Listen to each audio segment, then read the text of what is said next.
Welcome to Energy Stew. This is Peter Roth, your host, and we're so fortunate to talk again with Sandra Mendelson about the wonderful life on this planet of so many different species of animals that have abilities that we can only aspire to.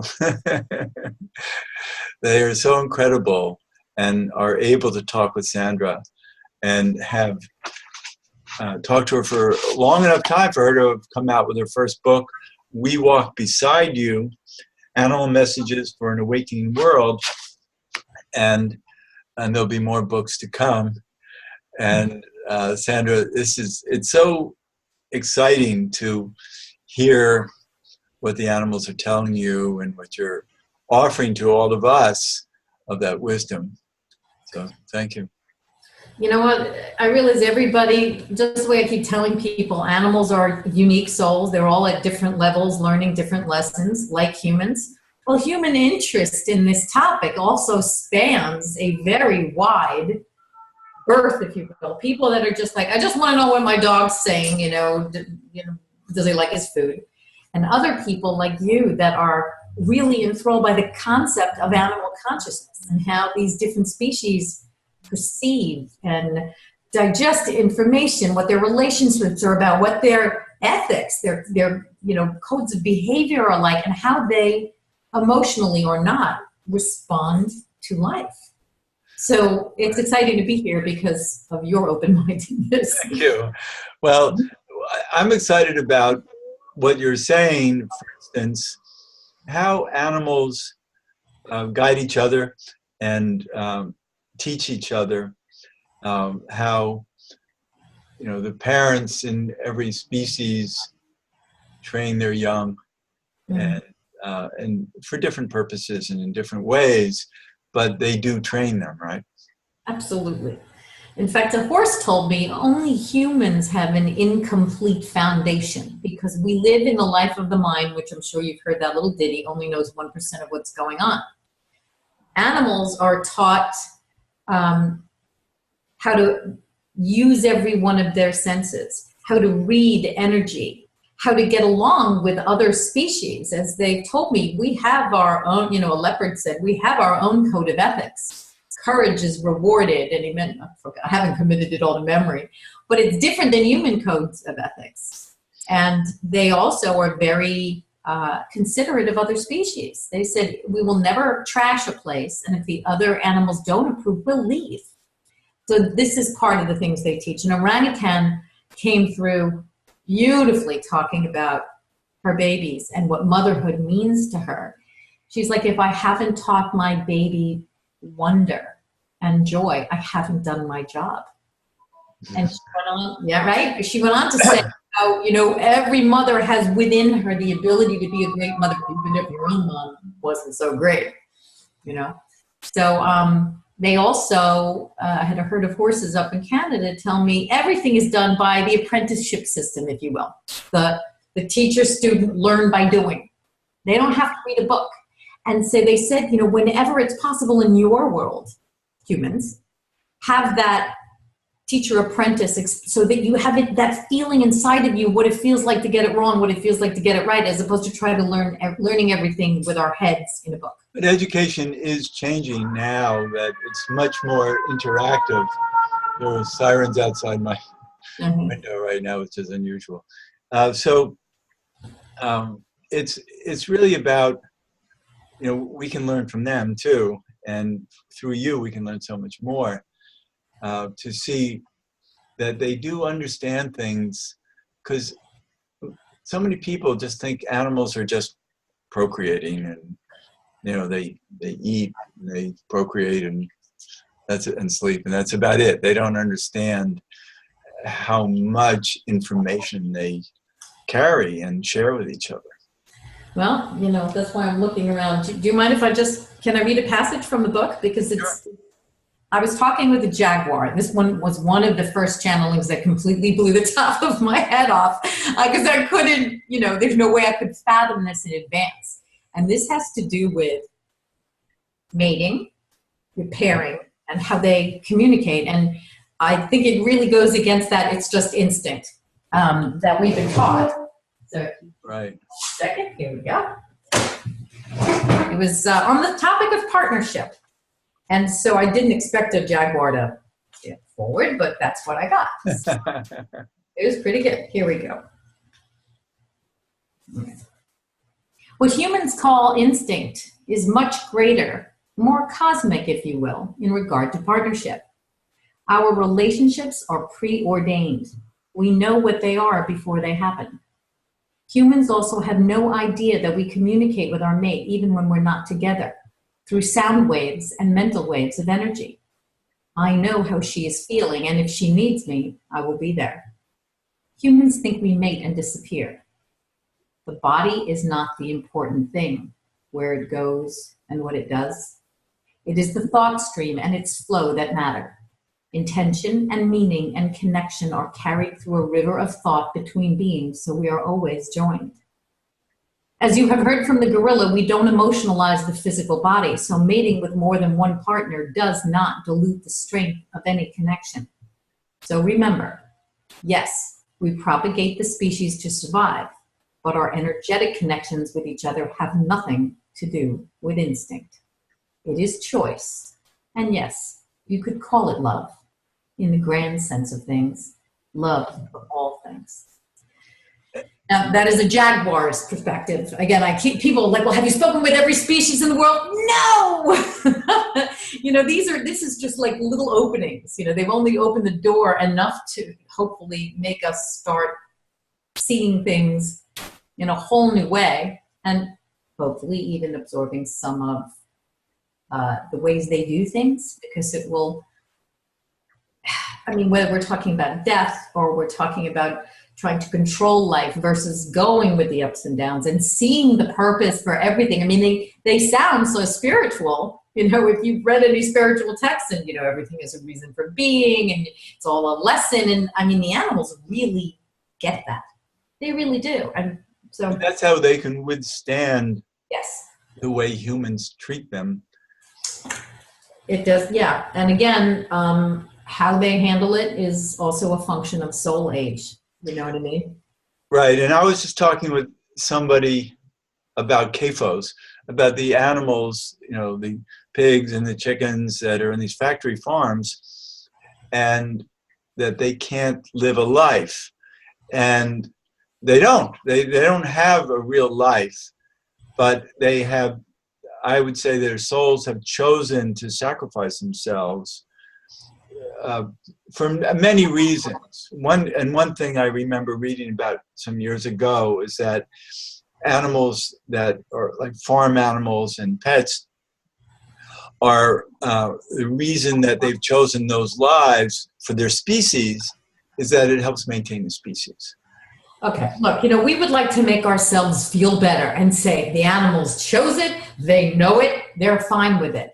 Look in their eyes. If you ever see any footage of animals in a factory farm, they have let go. There is no hope. They know that. And there's almost like no one home. Exactly. It's like they've had to disengage and just breathe. And it's very difficult to talk about. It really but they've allowed in a sense, they've chosen to be born to sacrifice. Their soul chose it, but the personality had to come here and experience it, just like us. Right, and then escape from the pain, being able to. Well, I'll tell you, I wouldn't vacate the body. I wouldn't want to be there. Anyway, and it's not to cut you off. It's simply that, fortunately, as you and I had mentioned in a previous discussion, there are more and more individuals and groups that are laying bare these atrocities, so that we can vote with our fork, with our dollar, with acts, by signing petitions, by standing up for what we will not tolerate anymore. Right. And the mass of the population still does not know what you and I know, and probably your listeners. Right. The level of torture that's going on. Right, and in factory farms, but also just the hunters and the abuse that animals of burden take, and it's amazing what what the animals have been through. Horses, these are beasts of burden and not treated properly. And yet they keep coming back, and they have a higher perspective than we do of life, and understand that, they can see things a little bit from a larger perspective than we do. Well, they check out. They, as the horses have told me, they leave their bodies to connect with all there is. And I had a horse say, connecting is what I'm doing most of the time. And she lived a good life. She was, well loved and well cared for, although seen really as a tool for performance. So she was just reconnect, energetically leaving her body. And so many people that have horses have said, he's not in there right now. I don't know where he went, but he's not home. And, sometimes like I've seen a horse go into this, it's not cryotherapy, it's bitter cold, for injuries. They put them in this stand-up whirlpool bath, and you could just see the horse is gone. It is just completely separated from its physical experience, which we humans usually don't know how to do. Right. Again, the animals were really emphatic about what they wanted me to stress, and they don't want me to talk about the torture. I rewrote the first 3 chapters of the book. I ditched it, because that's not this perspective. No one has. They're starting to get the perspective on what misery we've created, and most people go into shutdown. They close their computer. They say, I can't. I've heard a lot of people that are good people, and they just get overwhelmed and they shut down. So there has to be another side to the coin, which is the magnificence of their consciousness, the intention behind their actions, how they, like a camel, which schleps stuff around for us all the time. It simply said, you see, it all depends on what side of the image you focus on. Focus on a burden and you will tire. Focus on an opportunity for self or others and you will be energized. So that camel has a philosophy on how he goes through every single day of his life. Right. Greater purpose. Yeah. Talk about using your thoughts in an intentional way. Pretty good too. Right. And so we have so much to learn about how animals are living with us. But we also want to know, and you're hearing a lot about how they live with each other. And that's, to me, is so fascinating, how not only do they communicate within their own species, but they communicate to other species as well. They do, through the thought stream. And that's the way I saw that in practice, was when I was mentally talking with a squirrel and the birds interrupted. And I'm like, wait a minute. That's not bird talk and it isn't squirrel talk, right? It's collective consciousness. That's the one place we can all meet.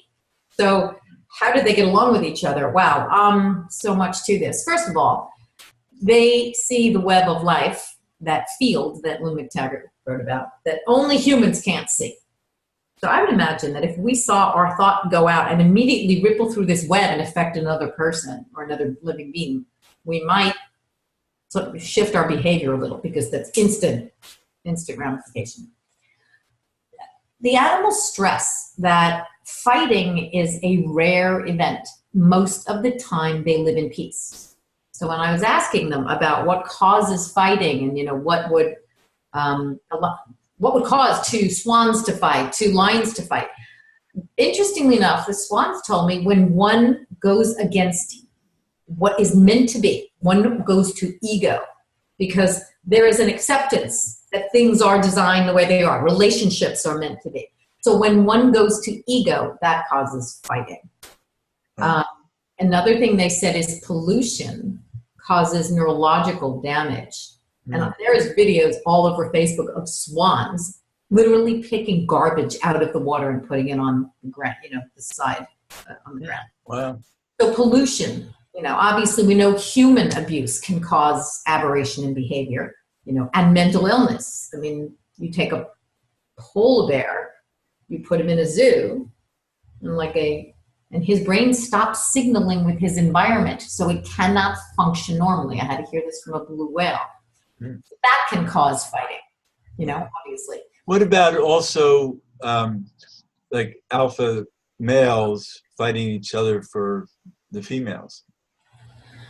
Well, again, I can't say I'm speaking for every animal, because we always have to remember that each one is an individual soul. So you get ones that handle things much more peacefully and ones that are going to go fight. So you have to remember that individuality principle. And the other thing they keep saying is, you always think we're fighting over a female. And when, lions hang in a pride, they hang with lions of like vibration because they have complementary skill sets. So when one endangers the good of all, they get in a fight.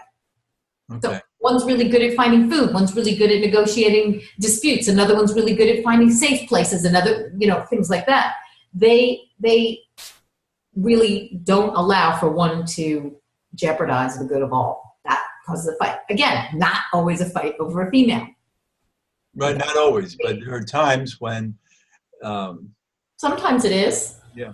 Sometimes it is. I'm the first one to tell you there's probably a lot more that I may never get, but I know that there's a lot more I will get over time. They've said, we've only cracked the door open for you a little bit. Right. But this is because we humans can't absorb it all. They keep saying installments. A baboon actually said to me, just having people understand that we are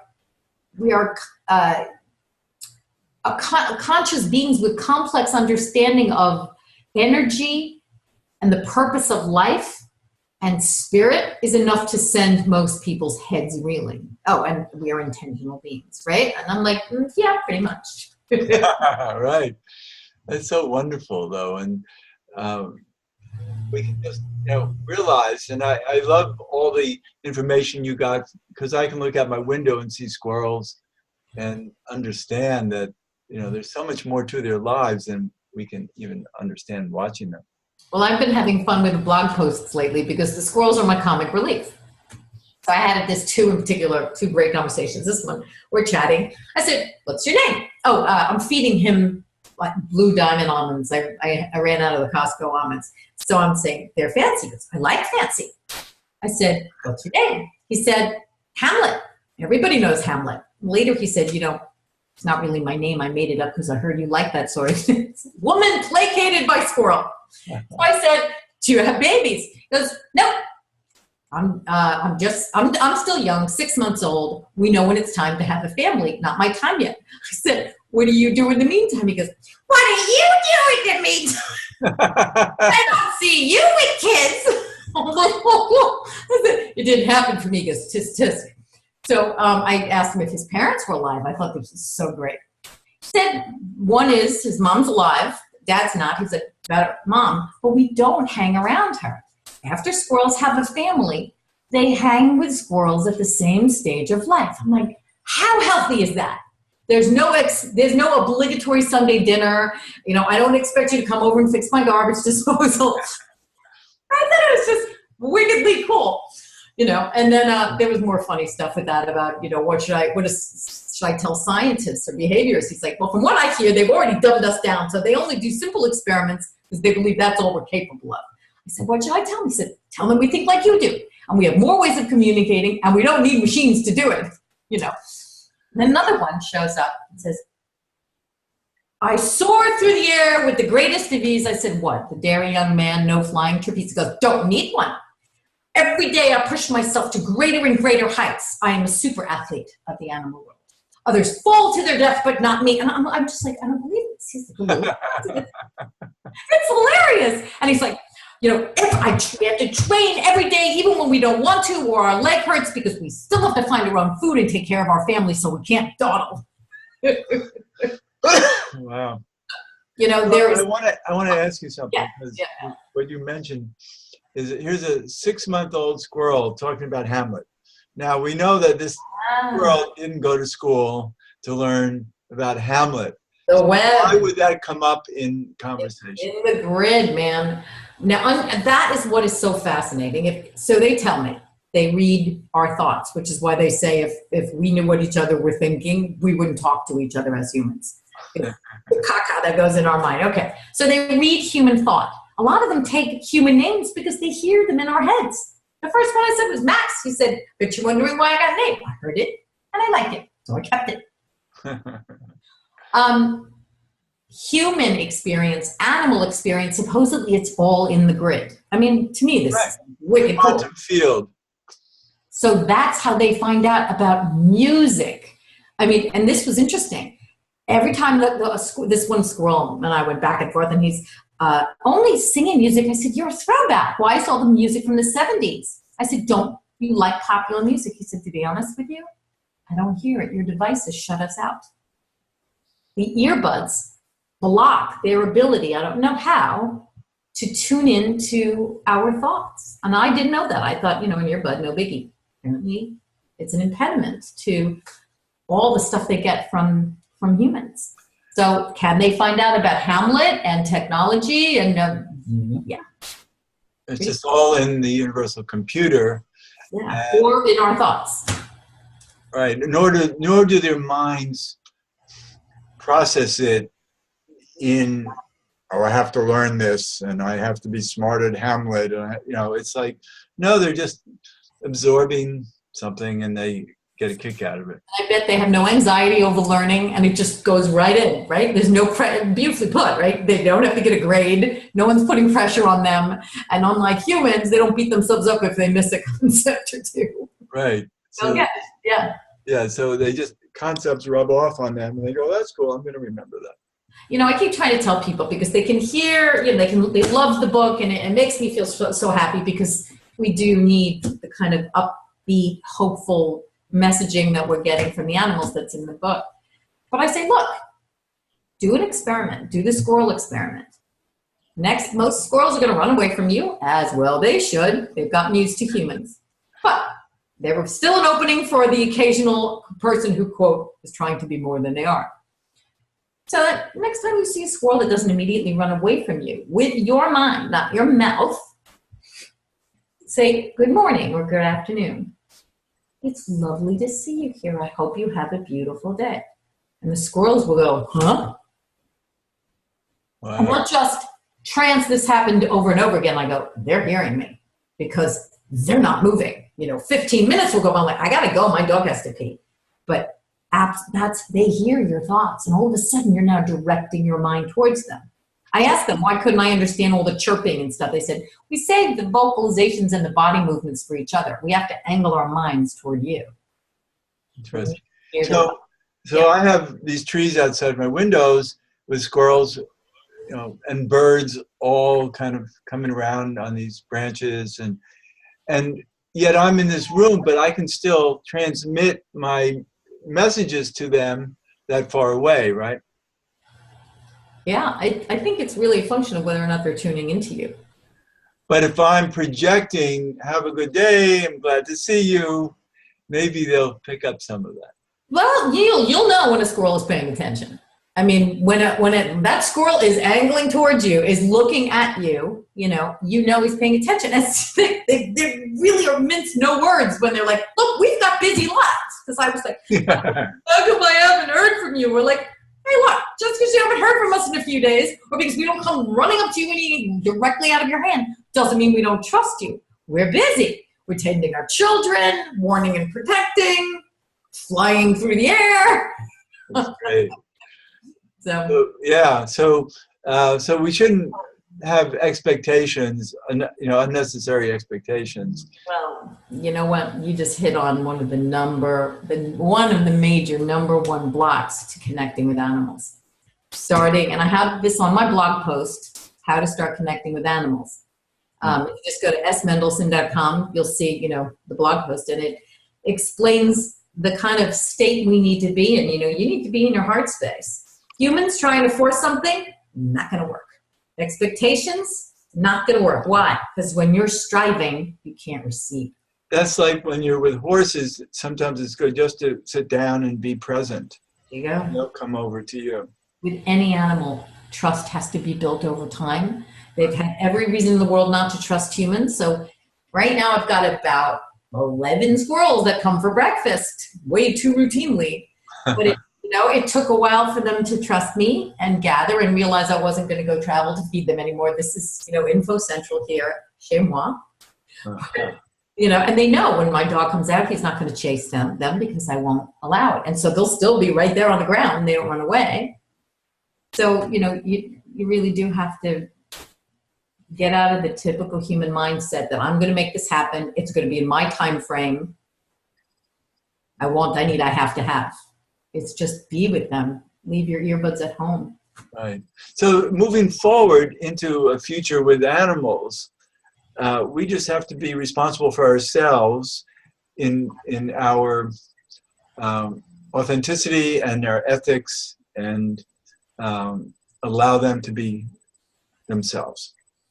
Well, as the animals say, if enough of us change on the inside, the world's going to change on the outside. So as people wake up to what you just said, being authentic, self-care. I mean, you want to get into an open-minded conversation, go to an organic restaurant or Whole Foods. Because it starts with self-care, and the animals know that. So the more you take care of you, and the more you're conscious of the garbage in here and what you're putting out in the world as you walk around, the more the animals feel the shift. Great. They want to get closer to us. Great. And that's going to happen more and more. It is happening already. It's nice. Yeah, and there's an important reason you're doing what you're doing, and why they have opened up to allow you to be a messenger for them. I think that's exactly why they came through the time they did, and the whole inception of the book, they're like, it's not time yet. It's not time yet. They said the time will come when you can, shower our words on others. Right now, just gather them like flowers, and I was frustrated. I want to bring the book out. They're like, not time, not time. So much is shifting on this planet so quickly. Right. It's just about you and your self-doubt or whatever. It's people being ready. And you're getting more and more known, so a lot of people are excited about what you're presenting, and that's wonderful. So far, and it's, hasn't been that long, I haven't had one negative response. I mean, people are just that. In fact, they're being so validated for what their hunches are. Or, I heard something. I think my dog was sharing that with me, or my horse. So they started writing into me with the most extraordinary stories of connecting with animals in form and in spirit, that my next book is already starting to be written. Real stories from real people. Great. Got to be included. Yeah. We're getting near the end of the show, and you gave your website. Can you give it again? Yes, it's S. Mendelson, SMendelson.com. And they can buy your book, We Walk Beside You. It's on Amazon, and so are the message cards. And hopefully they'll take a look at the blog, because I've been posting channeling since 2016. And so they, piddle through the blog kind of thing, and you can see different themes about love, and it's just fun. Great. Sandra Mendelson, thanks so much for being on Energy Stew again. Thank you. We'll talk again soon. And this is Peter Roth, your host of Energy Stew at prn.fm. I can be reached at peter@heartriver, HEART, river.org, or 212-222-7748. I'd love to hear from you. And thank you so much for listening.